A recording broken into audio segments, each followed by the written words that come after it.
আসসালামু আলাইকুম। সামনে আসছে রমজান মাস। আসুন জেনে নেই অনেকগুলো গুরুত্বপূর্ণ আমল যেটা আমরা পালন করতে পারি ইজিলি। তো প্রথম যেটা আছে, আমরা সবাই অবশ্যই চেষ্টা করব তারাবি নামাজটা পড়া। আপনি 8, 10, 2, 4 যেটাই পারেন না কেন, এটা একটা সুন্নত নামাজ। তা আপনি যেটা পারেন অবশ্যই তারাবি নামাজটা পড়বেন। তারপরে আমলটা হচ্ছে সেহরি খাওয়া।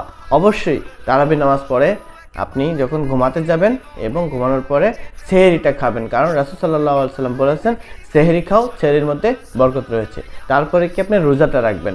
রোজা রাখার পরের কাজটি হচ্ছে আপনি নিজে ইফতার করবেন এবং অন্যকে ইফতার করাবেন, কারণ অন্যকে ইফতার করানোর মধ্যে রয়েছে অনেক সওয়াব। তারপরে আপনি কি আছে, এই মাসে যেহেতু 1 টাকা দান করলে 10 টাকা বা তারও বেশি সওয়াবের কথা বলা হয়েছে, বেশি বেশি দান সাদকা করবেন। আর যেহেতু আমাদের উপরে যাকাত দেওয়া ফরজ, রমজান মাসে যেহেতু একবার অনেক গুণ বেশি সওয়াব প্রদান করা হয়, তাই যাকাতটা এই মাসে দিয়ে দেওয়ার চেষ্টা করবেন। আর অশ্লীলতা থেকে দূরে থাকবেন।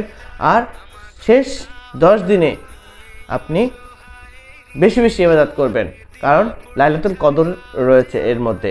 আর আরেকটি আমল হচ্ছে গুরুত্বপূর্ণ, ইতিকাফ করা। ইতিকাফ করা অনেকের মধ্যে একজন থাকলেও আপনি এই সওয়াবের কাজে শরীক হতে পারেন, কারণ এইখানে ইতিকাফ করলে অনেক আপনি আমল করার সময় এবং সুযোগ পাবেন, যেটা আপনি ফ্যামিলিতে থাকলে পাবেন না। আসুন, সামনে আসছে রমজান মাস, আমরা এই আমলগুলো করার তৌফিক আমাদেরকে দান করুন। আসসালামু আলাইকুম। বেশি বেশি করে শেয়ার করে দিবেন, অন্যরা যাতে জানতে পারে।